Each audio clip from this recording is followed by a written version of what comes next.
En este trabajo se modela una batería y un litio comercial a través de un circuito equivalente eléctrico, el cual se conforma de diferentes componentes para simular su comportamiento dinámico.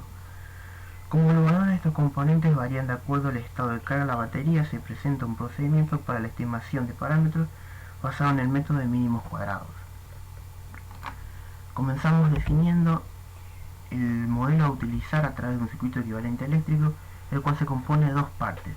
La parte izquierda modela la capacidad de almacenamiento y la carga almacenada durante los procesos de carga y descarga, y la parte derecha describe la resistencia interna representada por RS y el comportamiento transitorio frente a distintas cargas representados por las resistencias RTS, RTL y las capacitancias CTS y CTL. Se calculan el valor de estos parámetros aplicando el método de extracción de parámetros en el dominio temporal, el cual para un estado inicial del 80% de la batería se obtienen los siguientes valores. Los parámetros hallados varían de acuerdo al estado de carga de la batería, por lo que se obtendrán diferentes valores dependiendo del estado de carga. Es por esto que la obtención de los parámetros del modelo se realiza minimizando una función de costo, que es la sumatoria del cuadrado del error de la diferencia entre una tensión de referencia y la tensión de salida del circuito equivalente. Aquí tenemos el montaje experimental para obtener la tensión de referencia de la batería, donde en el interior de este bloque cargamos los parámetros de la batería que estamos modelando y excitamos la misma con una corriente de referencia. En este caso es el montaje del circuito equivalente en Simulink excitada con la misma corriente. Aquí ya estamos dentro del programa de estimación de parámetros, donde vemos que tenemos cargadas las dos curvas, la curva de referencia en color azul y la curva de respuesta del circuito equivalente en color rojo. Cargamos los parámetros que queremos estimar con los valores iniciales calculados para un estado de carga del 80%.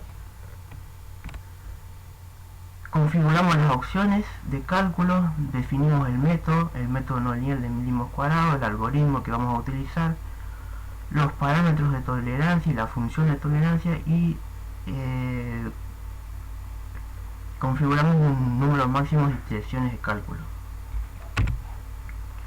Esto ya es el resultado. Vemos que aquí en la parte de abajo nos tiró el resultado de los nuevos parámetros calculados con el programa, y vemos cómo se ajustó la curva de respuesta del circuito equivalente con la curva de referencia, minimizando el error.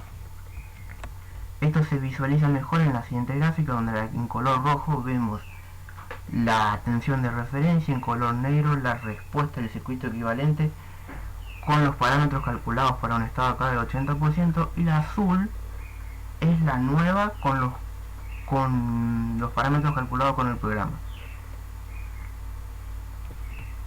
Aquí esto es una simulación de validación donde excitamos el circuito con una corriente de carga y descarga de 50 amperes intercalados con periodos de relajación. Si calculamos el error relativo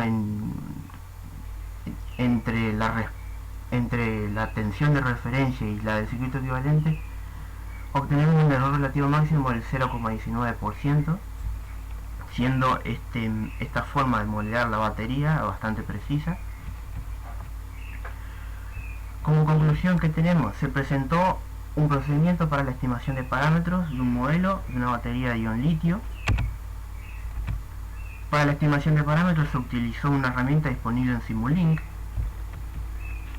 Como condicionante o como desventaja de esto, que esta técnica depende del método y algoritmos de optimización incluido en Simulink.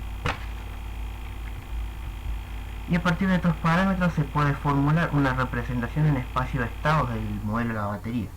Un ejemplo de esto los pueden ver en la bibliografía número 3, donde se utiliza el modelo para formular el modelo de una microgrid tipo residencial.